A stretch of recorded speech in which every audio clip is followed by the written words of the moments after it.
pretty sure you nailed it. Yeah, There's never been a quote like that before. Yeah, never been a quote like that at all. Never involved expletives and certainly didn't have KT in it. As Fiora is going to be the first ban here on the side of MVP, Khan not going to get that champion, which I'm frustrated about. But Syndra, understandably going to be banned, but there's no blobs and no gargoyles to be taken away just yet. So when there's 2 games only being picked up by MVP, target bans against them can be difficult. You can, of course, go historical. We know that Ian is an excellent Syndra player, but past that, this season, Ian, his only 2 wins are on Karma, which is a flex pick, so I wouldn't mind that being a ban on the red side. Now, there are many must-ban junglers that make those directed bans difficult, as I can see you doing your math in your head and realize that now Galio and or Zac could be left open. It's like, how much does Gorilla want his Zyra, Papa Smithy? How much does he want it? But the moment that you actually ban Syndra on red, you can be forced to leave up one of Galio and Zac. That's just the reality, because Elise is a must-ban as well. Yep. Now you have the headaches, and it will be Galio or Zac available. Longzhu might just want to leave them both up and choose one. Yeah, and MVP didn't have an idea for their first pick, so they just want to go for one of those super-powered options. Longzhu, I think, intelligently should be banning away something that isn't either of them, and they take away the Graves, which makes a heck of a lot of sense. And every team will be different in which they prioritize. I'm of the opinion that Zac is the strongest, but you can't argue with the results from Galio, and Galio's very, very reliable as well. So we will see Galio first picked, unlike a Freak of Freaks that left open Zac because Spirit wasn't liking it. Cuz has already played Zac once this season, was the first to play Zac, so certainly we'll get the Zac on the side of Longzhu. And also looked very, very good while he did it as well. Carried through, I believe, 3 losing lanes on his back in the early game. Fiora, Kassadin, and Twitch. I think it might have been Xayah, but it was still a losing lane for Xayah. Ah, yes. Oh, no, it was Twitch. It was Twitch? Okay. Mistaken there, but as you say, we've seen the same composition, but with a Xayah as well. I don't know if we're going to throw in the Kassadins of the world and Fiora is banned, so perhaps it'll be a more balanced comp on the side of Longzhu Gaming. Ooh, and Prey thinking about heading over towards the Caitlyn that we've seen surge super high in priority, especially with that double procking Zeal item build. And I want to return to a different statistic. Let's go. 2 days ago, when we cast together, 6 wins on blue side. Every game, won 3 games, blue side won every game. This is another one of the reasons why blue side is becoming strong, because once you have at least one champion that needs to be feared, suddenly, with where the jungle is at and how strong Galio is, you run out of bans to not either opt into a trade where blue side gets their preference of, say, Galio and Zac or Elise and Zac. So blue side is right now being able to get access to picks with where the balance is on 7-11 that gives them first impetus. And at this level, a team that gets their highest preference should be able to win more often than not. Yeah, and also they get to experiment a lot more as well, because with the second round of picks on the side of Longzhu, you're almost forced to pick these 2 champions or whatever's left open that's strong. And now MVP, they've got pick of the litter as far as the best of the rest. And also, Fiora, Thresh, and Orianna are all target bans. Yeah. Thresh, you could argue, is up and down, especially with Tahm Kench being priority this week, but you're right. It is, again, somehow the Rengar, LeBlanc, Camille situation that we had at the start of spring. But let's digress and go back to the draft.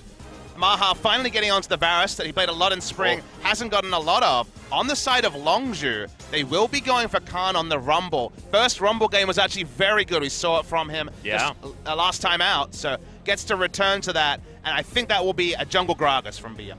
And it will also be a very quick Z ban coming out of MVP, I could imagine, because B2D probably pretty happy to play any of these AD-type champions in the mid lane, given the fact that Zac does far too much damage for a tank in the Magic variety, and so does Rumble. So now we can provide some coverage for the Rumble draft with bans here in the second round. Kennen will be the first of those.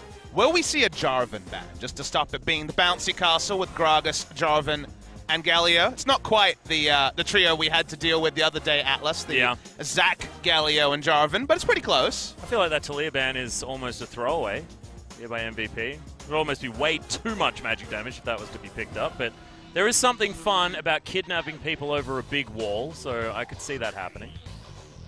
I like how it's not actually called Kidnap officially, but we just say because it's certainly a kidnap. It's still called Let's Bounce, so like everyone knows what it's called, so it's fine. So maybe we should call it Let's Kidnap. That doesn't seem I think at some point we're getting to very awkward territory if you're just on the audio-only version of this stream. Kled will be the second coverage ban, so that will leave Jarvan available. Worth noting that Jarvan hasn't been a successful pick the side of AD, 0-3 on the season, but it certainly fits the situation. And Atlas, they counted the amount of magic damage on the side of Longzhu they did as well. eventually. They got there. And they banned away the Zed.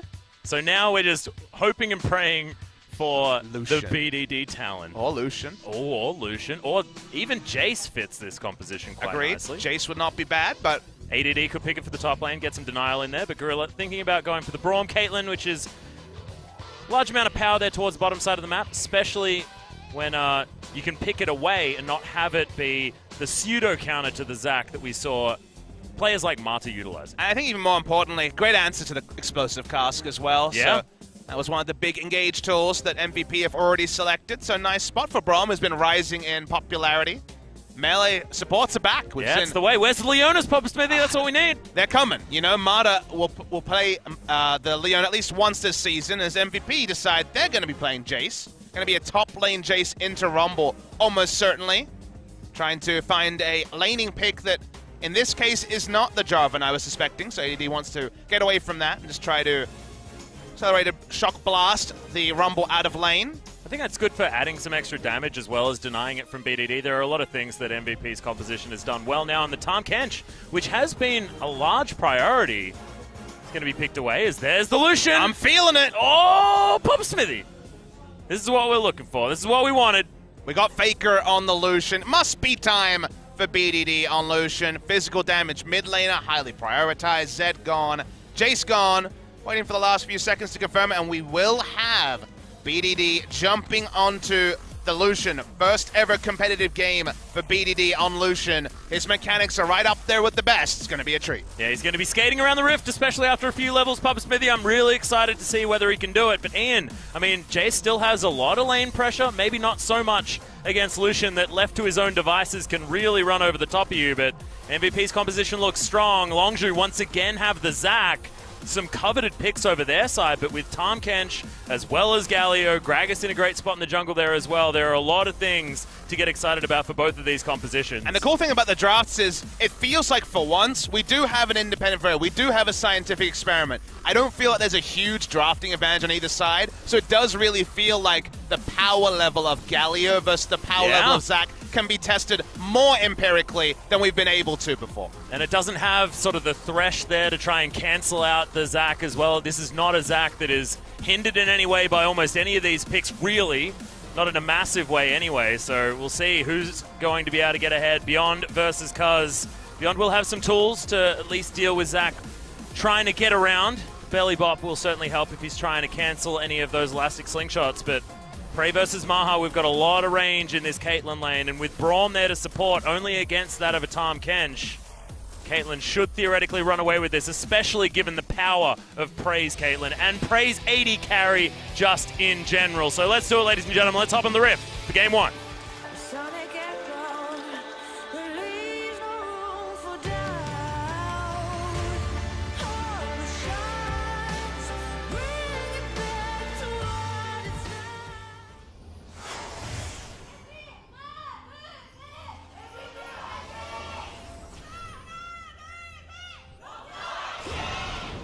Longzhu fans out in force as we head to Summoner's Rift here for game number one. MVP will be taking the coveted blue side, but we'll see whether it's enough to get over the top of Longzhu Gaming that are feeling in form after a 2-0 over a struggling Rox, admittedly. But any win's a win, Papa Smithy. I'm just going for a late invade beyond Reese's situation. Has to skill body slam first. Not ideal for his clear, but not going to be a disaster either. With Winds of War being able to be thrown down in that Raptor Pit, he should be able to get level 2 relatively quickly, but could be a problem if any invades are going to happen. Ian and ADD Cheerfuls. That is an amazing that is gorilla. So good. Holy crap. That was awesome. So awesome. Is that commissionable? Might be. We're going to need to head into that audience. The Rox Tigers had some great Cheerfuls. That might actually be the same person who did the Cheerfuls last year. I'm sorry, man. I'm distracted. I'm just looking for him in the audience. I mean, we could ask Gorilla about it. I'm sure he will either receive it and or know who it was. That's probably a good point. Well, I don't have an email address set up for merch just yet, but if we can sort that out on a T-shirt, I would definitely wear it. Well, good news. We're not on patch 7.12 yet. It's a 5 Doran Shields Atlas.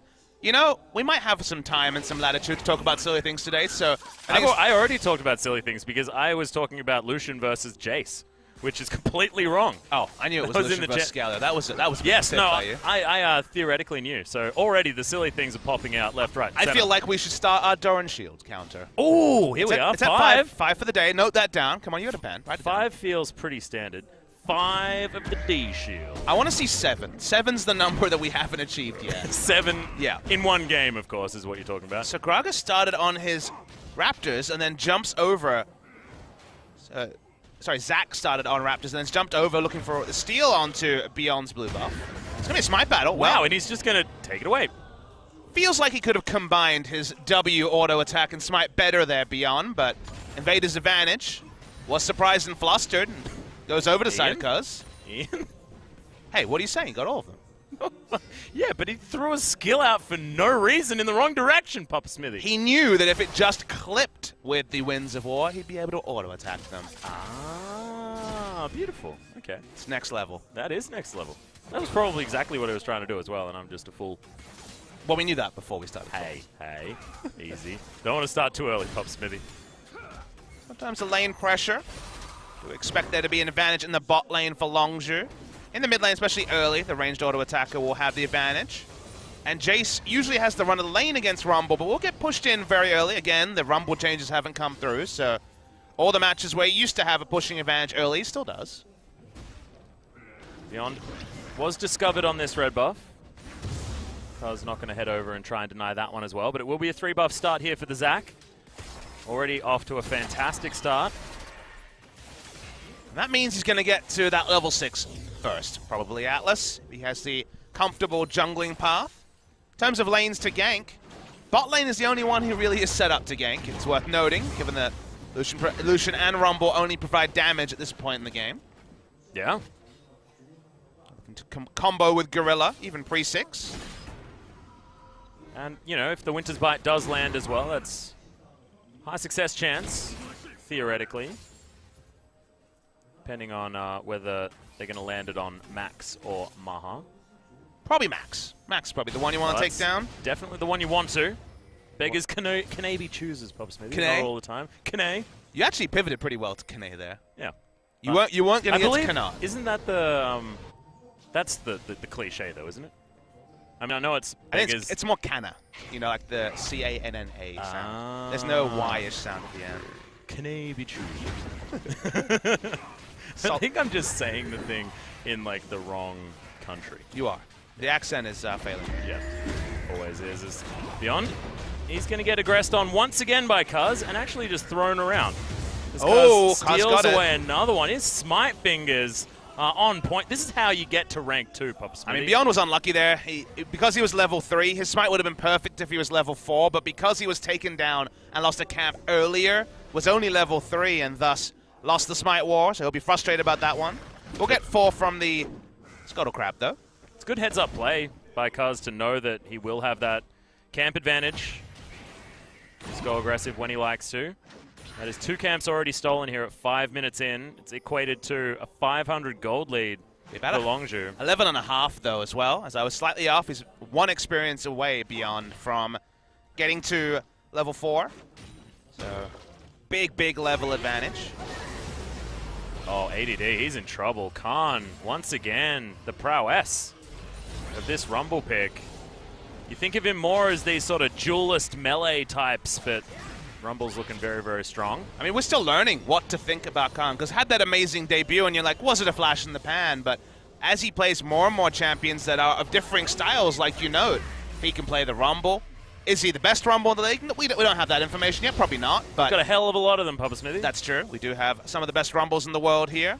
But he's playing Rumble and not looking like a poor Rumble. He's looking like he can fit the Rumble. He can definitely fit the Jarvans. His Fiora, we already know, is mind-blowing. Yeah. Number 1 in the Penta for the 1v2 kill in the SKT Red Side jungle. So every new champion it adds, he gets more and more feared. More fearsome to watch as well. And also his Renekton escape play, bottom side of the map as well against SKT. Same series, different games, still the big plays out of Khan. Doesn't matter whether they win or lose, it seems that Khan's always able to give us something to put in a highlight reel. And it seems like his health issues are no longer a consideration. They lost that series to Jin Air, where he had to sub out in Game 2 after winning Game 1. So, assuming we don't see any more sub-outs, we want to see plenty more Khan this season. Hopefully. Kaz was actually spotted on that ward. Ian intelligently playing back. And Kaz once again hunting for this fat guy in the jungle. He's like the fat kid getting bullied in high school, man. That's not good. Are you saying there needs to be Fat Camp Zack skin? Oh. Oh, no. Maybe Fat Camp Gragas. Biggest Loser Gragas? Would you buy that one? I'd buy that one. And Kaz with like, oh, it's like a Biggest Loser skin. A lot of damage to be honest my early, and goodness. pulls him in. Yeah, it does have the ultimate there as well. Grand Entrance is coming in. Sorry, Heroic Entrance. Too many Rakans in the league at the moment. That was actually a sick interaction, Atlas. What happened there is he had a controller down, as I guess we have to watch BDD not quite be able to kill Ian. Didn't have the mana bar for it, but the interaction there was he had a control ward down, was camping it. As Beyond walked in, he put down a sight ward, and the reason why his Q was able to proc is that he queued onto the Gragas and then auto-attacked the sight ward that he had the ability to clear to actually get the proc from the Q. So that was adorable. So I was like, what is he actually getting the second proc on? And that was the ward. Cool to see. ADD getting burnt down. The auto attack's really going to start hurting here, but remember, the burst damage out of a Jace has to be respected. Khan will have to go back. As a lot of regen also went straight into the Vampiric Scepter first, so can stay in lane a lot more comfortably than Khan can. Well, Khan going to be able to teleport back in, has a blasting wand as well as that Ninja Tabi, so it's a very happy Rumble.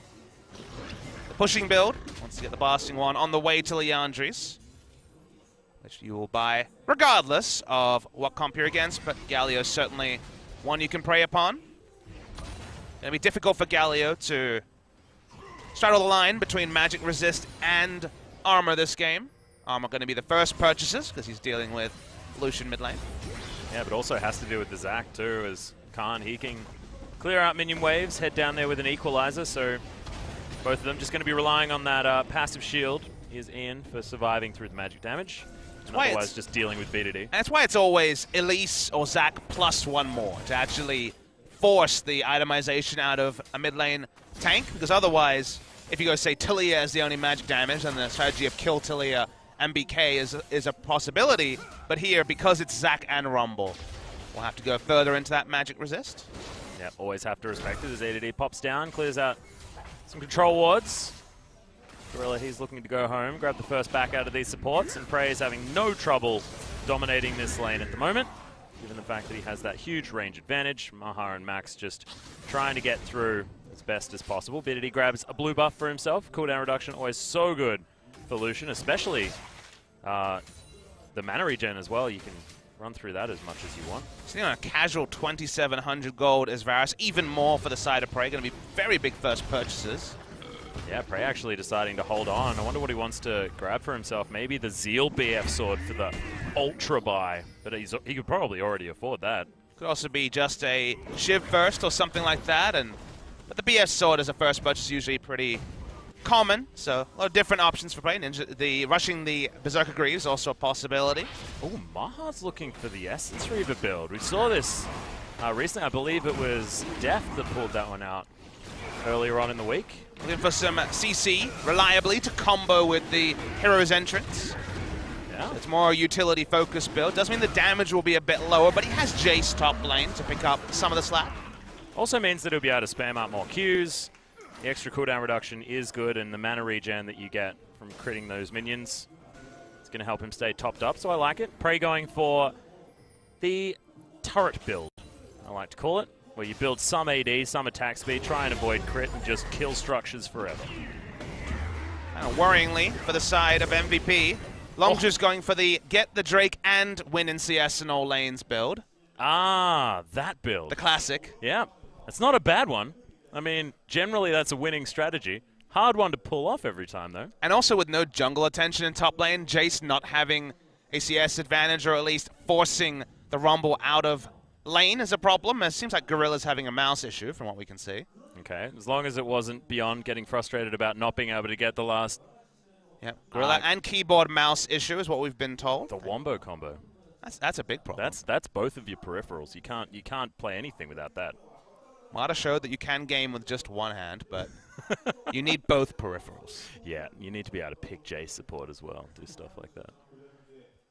I think every time Mata is mentioned, I mention that I gotta let us move on. Anyway, hopefully we'll get this sorted out as soon as possible. But yeah, I actually thought it might have been Beyond because that was a big Raptor with 1 health that he just had to walk away from. So I probably would have been so triggered I wanted to pause.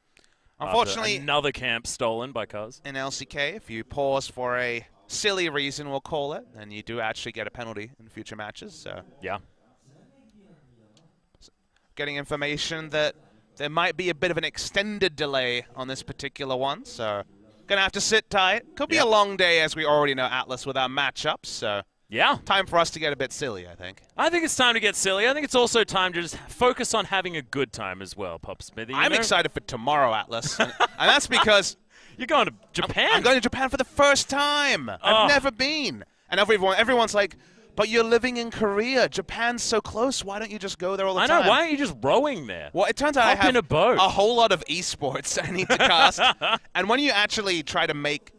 this is something that I think you've already started learning, is that with our calendars as they are, when you start planning for like future months, you think you're clear, and then esports just shows up out of nowhere. Like, yeah, we're and then a tournament esports here. happens a lot. And it's not just like Worlds is in October. It's like, well, this is the other thing you need to cast. We need you for that. And you're like, but I was going to go do the thing. And so we're just going to go for the 36-hour Tokyo experience tomorrow. Oh, my goodness. Sadly, Atlas won't be joining us this time. I couldn't go this time, but hopefully next time. You guys are doing the scouting mission, the recon, and just like you did when you came to LCK, did the recon, and then I came afterwards. And as you can imagine, both of us, come from playing Pokemon, playing all the Japanese games growing up. So like, I want to go to an arcade, man, play Street Fighter. And that's what I'm asking. It's like, what are some of the things you want to do that you can live vicariously through me doing? Because again, going to the arcade, definitely go to an arcade. Yeah, that has to happen.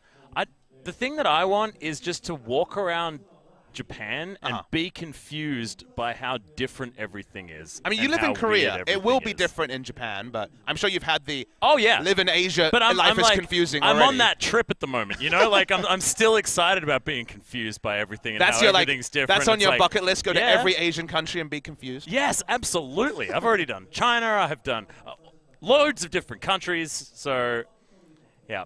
Excited to continue that one through. Have you had any thoughts on what can kind of be my takeaway thing I buy in Japan to symbolize the trip? Like my trinket or my very cultural item that I need to display and be like, look at me, I'm cultured. I want you to go to the actual Japan Pokemon Center. Okay. And get a actual full-on legit Pokemon plushie. Couldn't I get that plushie downloadable Pokemon from you can go up to the store and I think they can give you special Pokemon from there. So I don't know if I'm too old for this, and you won't know this reference, but did you ever get Mew from the... Yes. Okay, so... Oh, my God, okay. I got a story. In primary school, one of my close friends got a Mew. He was the first one in primary school to get one, the first one in the whole school, and he taught it every HM. Really? All of them? All of them. That's a lot. And do you remember HMs could not be removed in any way so he just Pokemon Red? So he had a Mew with Cut and Flash and Surf and the other one that was garbage. And I was like, you have actually the worst Pokemon That sounds ever. like a really bad Mew. It is such a bad... It wasn't even a good mule because he didn't have strength, which was actually a relatively legit ability. To let the viewers know, if you weren't around the Pokemon Red and Blue days when it was released, in the late 90s, you actually had to take your Game Boy cart to a shopping mall or wherever there was a Nintendo exhibition, and they actually downloaded it onto your cart. So this was way before internet and DLC and things like that. And in Australia as well, this was once every 2 years. The reason why I brought it up is I'm wondering if I took a Pokemon Red cart to Japan, would someone there be able to download Mew for me? Probably. I would say probably, yeah. Just go find Shigeru Miyamoto. Yeah. He's at E3, unfortunately. He lives there. Well, he's probably still in America. That's true. That's true. We're getting a bit of an update. Seems like, unfortunately, the peripherals are still causing an issue, so may have to be a switch out. Identification problems. The computer got a bad case of amnesia. For reference, that was a a Futurama quote. Definitely go and watch that. Well, it's time for League of Talk still. Yeah, Turns out. Talk of Legends. That's what we're doing. And we've already got triggered about Pokemon abilities, so I'm frustrated. I'm absolutely fine with Prey not being able to use his keyboard and mouse, but if we talk about this for any longer, I'm going to be upset. Well, we could talk about food in Japan. Hey, that's of course true. the other big thing. Oh, man, yeah. What would be your first stop? Because sushi, ramen, all those things. I'd need ramen. I think it'd have to be ramen first for me, like the actual authentic experience. But what is authentic ramen? Are we talking shoyu? Are we talking tonkatsu? Tonkatsu. Oh, yeah. Always. I'm a porky man, as you can see with my beautiful vest. I have to awkwardly say nothing about that. I hear you like to enjoy pork ramen. I do. Well, I've experienced it with you, Papa Smith. Oh, have you now? Yeah, you went and took me to a pretty good ramen place. Just We around the had a corner. nice time. We did. But now I get to go to Japan and theoretically get to the source. Yeah. So that's going to be nice All and right. fun. It sounds like a lot of our issues are starting to finally be resolved. So everyone here who's getting just as tilted as when we talk about free BBQ chicken is now also investigating their Yelp profile and how they can find some ramen stat. Yeah. Well, look, you can certainly do that, but the peripherals are repaired. The computer has worked out who they are and who it is, thank goodness. The amnesia has passed. The computer's sentient? Oh, yeah. That's all not- computers are that's sentient. not good. I talk to my computer all the time. I've watched a biography on this. It was called Terminator 3. So I thought you were going to talk about AI. No, it was Or Terminator 3. Automata. That was a good one. There was a German in it. What? I think he was going to be back soon. I don't know. Austrian, maybe? German, Austrian. I did flub that one up. Sorry, Arnie.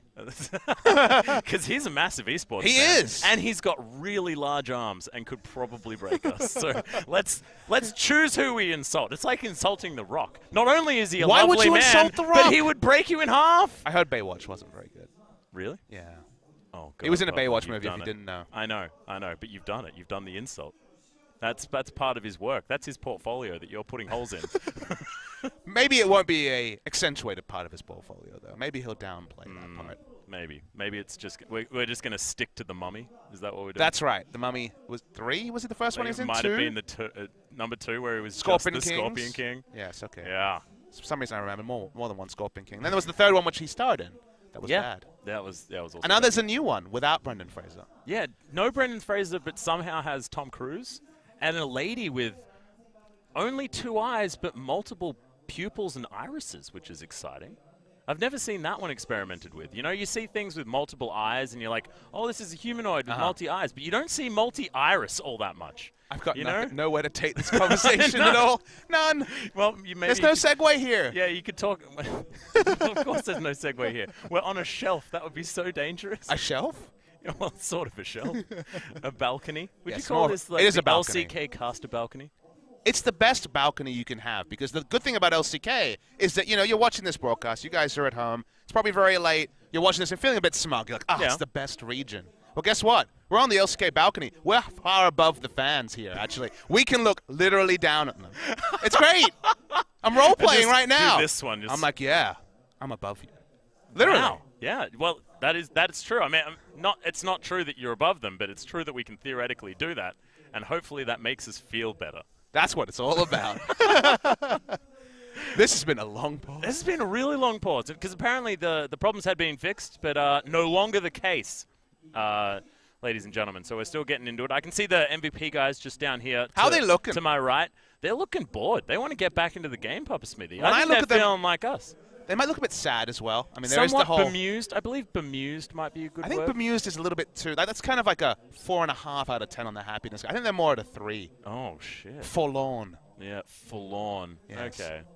Downtrodden. Oh, they do look downtrodden. They It's a little bit They downtrodden. totally look downtrodden. This is really cool. We're just thesaurusing. That's what we're doing now. To use one of my favorite verbs. If you look up thesaurusing. Verb's just your favorite thing. You make everything a verb. I don't really like to bother with other ones because I like doing words. Uh-huh. You know, we want to be doing stuff. You don't want to be naming stuff. That's kind of boring. That's fair. So you want to be doing things and like describing things? No, I'm not about that. No. I'm not an adjective. It's just what man they're at doing, all. not what they Yeah. look like. Yeah. Or what they're even trying to do. That's true. Just what they're We're doing. trying to cast, but we've been denied. Yeah, So theoretically. that's why we're podcasting. podcast. That's a verb. That's a good verb because it's almost not a real verb. But I think now it would be an accepted verb. I said verb about 7 times in This is the a big last shout sentence. out to that one guy who told me that he listens to LCK purely as an audio podcast between wow. on his work journeys, I believe. That was kind of the way that he consumed this. Shout out to you. You're great. Hope your trip goes well. So right now we should actually just talk about the fact that we could start a podcast and we could do some theorizing. But what would be the name of it? Papatlas? That's part of the name. Or Papatcast? We're close. Papatcast is pretty good. It sounds like a Postman Pat podcast. I know, which is so much Are we going to start a Postman Pat podcast? Oh, I really hope so. We are going to be resuming very soon, just as an update, ladies and gentlemen. But what are we going to talk about on our Postman Pat podcast? His black and white cat, obviously. What else? How he's a very happy snoring, man? And he's a very happy man. I don't know, I only remember the song, really. But we're back into the game, ladies and gentlemen. No more talking about weird stuff. Although I did really want to try and at least playtest the old podcast idea. Papatcast sounds like a pretty good option. Apparently there was 11 minutes of game time. It feels like a long time ago. I think we almost had more pause time than game time. I think we almost certainly did. We don't actually have a timer in front of us, but... Wait, we do actually have a timer in front of us. Yeah, it was about 15 to 20 minutes. I like it. It's 5:31. I imagine we got into game around 5:05 or so. Yep. So definitely our podcast was almost at full podcast length. What's the average of a length of a podcast? I mean, there was that famous 1 hour plus podcast. There were socks shown. Yeah, there are often 1 hour plus podcasts. Normally they seem to go for a very long time. But we've lost our piggyback days, so the piggyback podcasts are gone. No. Now it's all live. Live. Yep. In the studio. Cuz is live in the top lane. ADD had a glimpse at not being alive for a moment there. But definitely not a glimpse of the void right now. No, not right now. That is actually the name of the trinket you get. Yeah. Which is good. They kept the glimpse of the void. Thankfully. I was like trying to remember. I'm like, hang on, that's the thing. I saw it. It was purple once in my inventory. That I could never buy. We haven't had the interaction there was in that was EU cute. where I think Trick tried to ward jump on Lee Sin but had the Rift Herald buff. Oh, no. Awkward. You do that once and you never make that mistake again. No, you don't. Well, it's just been a farm game, which, for the side that has Zac, one of the incredible team fighters, and also Rumble over Jace, you'd say that Longzhu probably have a slight advantage in this farm fest. Well, they're also sort of organically 1,600 gold ahead with a dragon, and gold leads in every single lane. This is like the epitome of just winning without doing anything. What does organically mean in that context? I hear organically just means like on their own without anything super exciting having to happen. It's just they're sitting there laning like you normally would. Very organic League of Legends. So basically, like the jungler's never been like more than like closer than 700 units to the lane or something. He's like walked around. He might have like cleared a ward, but that was the max. Yeah. Okay, that's fair. It's just in even matchups, there's no variables really. And organically, to use a word that you just used, I would think that Jace would be in a better spot than 22 CS down. So that's a pretty big little win there for Khan, especially with all the regen. Win. Oh, it looks sometimes really silly. Yeah, I liked it. Who got that one? That was Kuz. Nice. The man he's got the number of the old Raptors. But is he using all his good smites before the Baron becomes an objective? Oh, God. You know how the good juju goes. Like, yep, you don't want to waste it all on the Raptors early. Well, ADD is going to punt Khan away. Khan obviously doesn't worry about it too much. He's already got his burning face up there towards the top side. And he's 22 CS in the lead. ADD thankfully getting towards that Blade of the Ruined King, going for that split push build that these top lane Jaces do like, but misses the Empowered Shock Blast. Yeah, nice juke there from Khan that actually keeps him alive. Okay, action! Yeah, flash body slam. This is a 1 versus 4. Good flash from Kuz, who survives for such a long time, but in comes Gorilla. They're trying to protect the Bloblets as BDD. The heroic entrance has to be avoided, picks up the kill, grabs first blood onto Beyond. Kuz manages to respawn, Khan turns it all around, and this 4 versus 1 turns into a 5 versus 4 the other way around. 34 minutes into the day, 15 minutes into the game, so much action it continues, looking for the turret dive. Yep, not over yet. Gorilla, he will have to get the heck out of here as the Unbreakable saves him from the damage from the Varus, and the tower can't kill him. Now Ian wants to make a nuisance of himself, as when this game had nothing going on, all of a sudden it's going on everywhere. Yeah, and AD didn't find a spot to teleport. Longzhu was so smart at team fighting, staying as one, grouping, great target selection as well. BDD runs up to ADD, but draws out a teleport. He'll have to back away. And yes, BDD and ADD are in the same game, ladies and gentlemen. But the thing to take away here is how great Longzhu's in-fight team calling is. So everything is used onto the Zac. Already we've seen 2 ultimates there. Flash over even denies the being able to just get out with the... I've even lost the name of that right now. Regardless, the fight continues to go on. BDD comes in, is able to focus down. The blast cone was what was denied. Can come back there. That was it. They can turn on to Max. Jace chooses not to teleport, and it's an eventual 3-0 when they were already winning organically, and a 3,600 gold lead to Longzhu. Oh yeah, I was just quoted by Papa Smithy. I'm putting that in my gravestone. You didn't invent organically. Max I've heard it from Anderson casters before. Quoted by Papa Smithy. No, but you're quoting me today. That's true. No, I think I got it from Frost. I've heard her say it many times. Yeah, she does. She's a big fan of that one. But Khan also saving the life of the Bloblet there as well to get himself into the fight that he needed to be in anyway. And a fantastic position. It's why ganking a Zac is so frustrating, because that teleport to be used saving the life of the blobs is very difficult. Is what? Well, so what happened was, I believe he had an overshield. The damage didn't go through the shield and thus didn't cancel. I don't think that was the last 0.5 seconds. I think that was actually a shield interaction there. Yeah, no, that's a thing. Actually, I got confused about this once before, a while ago. That's what it looked like. We won't get a replay of it, unfortunately. Someone can shout at us if we're wrong, but I think it was a shield situation. I seem to remember talking about this interaction once before, and that is sort of what happens. If it's a shield, then you don't get cancelled. As in goes Beyond, and it's throws fight out time. The ultimate, gets nothing. It's going to be another Dragon going over to Longzhu. Do they actually want this? There's the kidnap onto Ian, but he's not the target that they want. He's going to fall down. Good quadra knockup from Gorilla, but he's going to die. That's a 2-0 trade for the Dragon. And this is one where MVP play it smartly. They know Khan can't be there. He doesn't have teleport. And they actually continue with the fight. They're not worried about the kidnap effect onto Max. They continue going in. And sure, Khan will do some wave clearing in mid, but giving up Rift Herald in the trade for all of this would be a pretty heavy penalty. And only really the equalizers here to be able to dissuade them. With culling as well, so line damage needs to stop MVP from this objective. Well, it is going to come out. Maha takes a fair bit of damage as the culling doesn't really do too much, but they're focusing on Max for the moment. Remember, the Rift Herald doesn't do a heck of a lot of damage, so Longzhu, it's going to be a difficult one to actually deny this.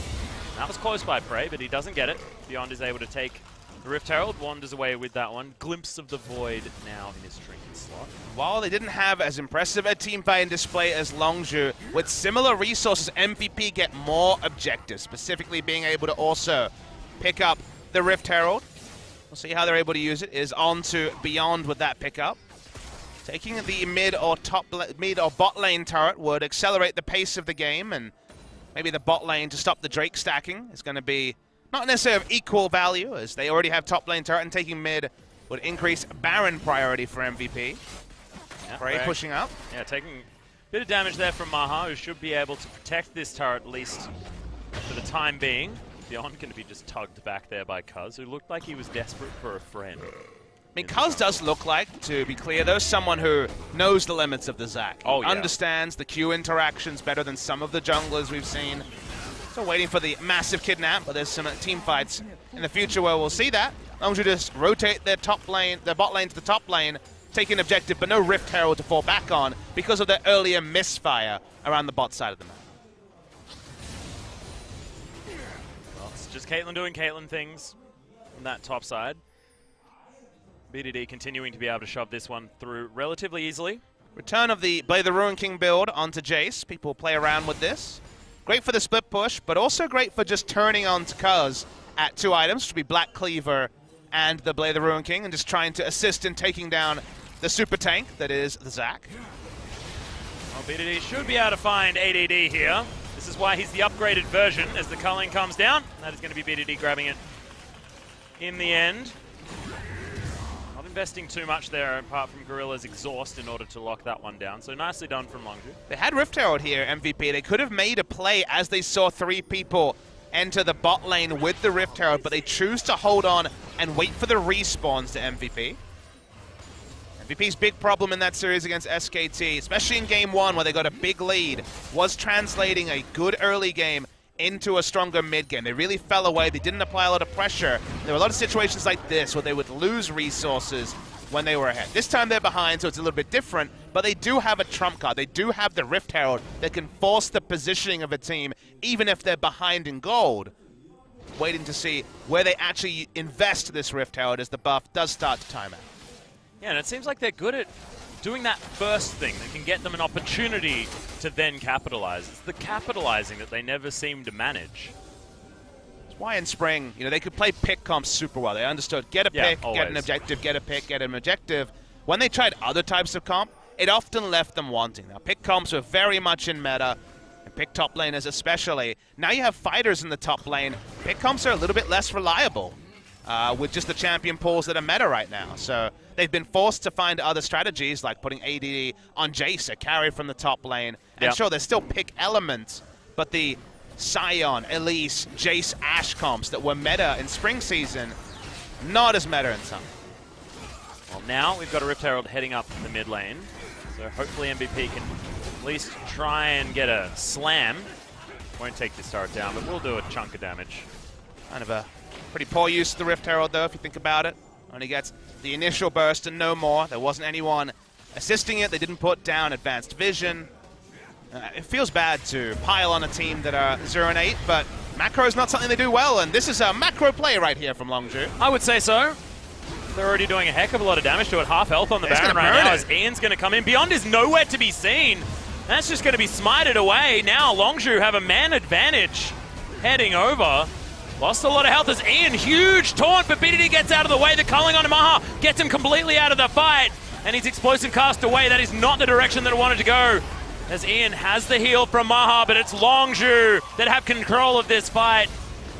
Oh my goodness, just the juggling of all of the aggro, maneuvering out of CC from Longzhu's players just shows the mechanical prowess of almost everyone on this team. Yeah, BDD and Prey both kiting around the back. Even though they were lower health from tanking the Baron, they weren't able to focus down any member was MVP. And now, MVP forced to respawn. A lot of free damage onto the inner turret as well. Yeah. Looks like they're probably going to get it. Yep, yeah. It is. All too easy with double 80 carry. These towers fall extraordinarily fast. And I feel like there should never be a scenario where a team puts down Rift Herald and then 30 seconds later, no turret goes down for Longzhu and they just take Baron. There just wasn't enough pressure because it was just a Rift Herald. It wasn't aggressive wards plus a Rift Herald or a turret dive plus a Rift Herald. Really big taunt comes in from Ian. You think, okay, this might be the fight, but the equalizer disengages 3 people who all have to go back by space for both of the AD carries. The only pick of the fight is onto the Gragas. And Longzhu win out in both ways. They inch in front of the team fight, they take the Baron, they take 2 turrets, and now the game isn't close. Now it's over 8,000 gold to Longzhu, and MVP had a pressure tool, misused it, and Longzhu got everything in response. Yeah, had a pressure tool, used it, used the Rift Herald, then went back to base. Instead of utilizing the time that Longzhu had to spend 3-manning that one big bug. It's going to be the Ocean Drake, Mountain Drake, and Cloud Drake combination for Longzhu. Feels bad, man. Not going to be getting any of these Infernal Drakes, but I don't know whether this game will last an extra 6 minutes, irrespective of that. Prey has himself his QSS, so no more of those big taunts going to be a problem. We've got item spikes aplenty on the side of Longzhu. Even the Black Cleaver Zeal combo done for BDD. It's going to be tearing through even Ian. The extra percentage armor removed. Only 24 now, but still feeling very good about it. And a turret going to fall as well. BDD super aggressive on this Lucian. To remind people, we're on 7-11, so the interaction that's fixed on 7-12 has not come in here, where Lucian, with his auto attacks and the Blade the Ruin King Black Cleaver, Blade the Ruin King counts as a separate physical damage, and thus one auto attack, and even one of the on-hit procs applies 2 stacks of Black Cleaver because it's the auto attack and the Blade the Ruin King damage part of the auto attack. So you shred instantly as the mid lane Lucian with this build. Does that mean that you get instantly 4 stacks from one Light Slinger? You basically get full stacks from a auto Q, yes. Yeah. Wow, that's crazy. With the on-hit, it's one of the reasons why it's so strong. Still going to be strong after that little interaction is changed, but you just stack up the shreds so instantly. Yep. That it's even better right now. Stacking damage has never been a problem as far as using multiple buttons is concerned on the side of Lucian. But Chains of Corruption misses. He takes a lot of damage, but it's a good knockback. Equalizer comes in, decent positioning just to make sure that Prey and BDD are safe. The inhibitor goes down. Heroic Entrance does get a decent amount of CC in there. And the damage, the AoE's working out for MVP, but the kidnap, it's launched into an Ian. Just gets killed. It's like he was sucked up into the sky and never came back down. And it was Ian, the super tank in the front line with Frozen Heart that they still, as 5 members, finally could take down. But that was just a bonus. It was all about picking up the inhibitor, which they do very cleanly. They can back away, buy some items, and MVP, there's just no way for them to turn around. They don't have enough damage. Utility Varus and the Jace not able to focus anyone down, and Cuz stays alive, uses the Let's Bounce a lot later, but allows him to get out and not even go into his Bloodblitz. And this game is just looking so textbook on the side of Longzhu. Now a 10,000 gold lead. Looks like they haven't been stressed out about it at all so far. And that's kind of the biggest worry, is that Longzhu made a good assertive Baron call. We've seen other teams do that. It was a good one this game. But there was no super pay. There was no outplay. The lanes were farm lanes, and yet you kind of blink for a second, and somewhere between, what, like 18 minutes and 22 minutes, the game exploded and MVP had lost. Yep. The word organically won the game feels relevant, even though I can't explain exactly why it is. But it still feels like it makes sense. With last remaining inner turret going to be sieged down. Shouldn't be too difficult, with Super Creeps now heading up the mid lane, parading their way forward to try and take down some Nexus turrets. Teleport from Khan. He has hit level 16 already, so the Equalizer will be very fearsome. He's going to push out bot lane. Longzhu playing the map very smartly. 4-1 coming in this scenario.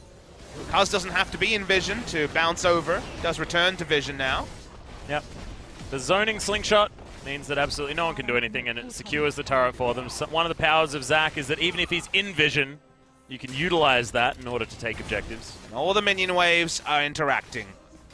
Khan has already paraded the bot lane, or I guess you could say guarded and brought up the bot lane to be pushing in. Super minions are pushing in mid, and top lane is where the 4 were parked. Yep. Now there's plenty of traps, and things are looking pretty textbook, like you said, for Longzhu. Academic, another word that Pop Smithy likes to use.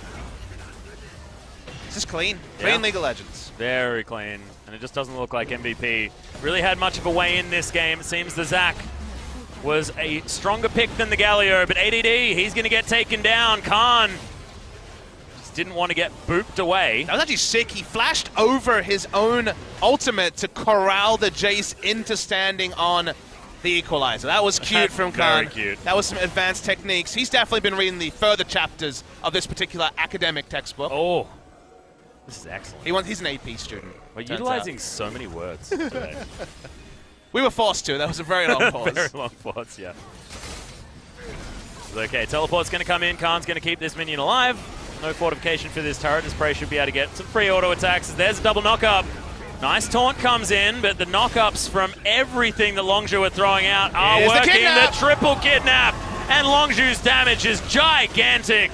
They will be able to wipe the floor with MVP. BDD throws a full culling in the face of Maha, and I feel like that is certainly a verb used to describe this game. It was a culling of MVP as Longzhu run right over the top. They're not going to let anyone remain alive. 12 kills to 2. It's a huge gold lead, and no more Nexus for MVP Game 1. Longzhu continue their Game 1 winning streak. And Longzhu looks super clean in doing it. The sort of game where on the one hand, raise your expectation around Longzhu. Clean team, know how to win, aren't going to be playing to the level of their opponents. They lead the game, and they lead it super smartly, but then you jump to the side of their opponents, jump to the side of MVP, the 4th place team in spring season, and unfortunately, Atlas, if you took off the nameplates and told me they were Kongdu Monster, I would believe you. Oh, goodness me. That is not what you want to hear, especially after MVP were our 4th place team here in LCK for spring. And they're still going to Rift Rivals. They earned that right, but unfortunately,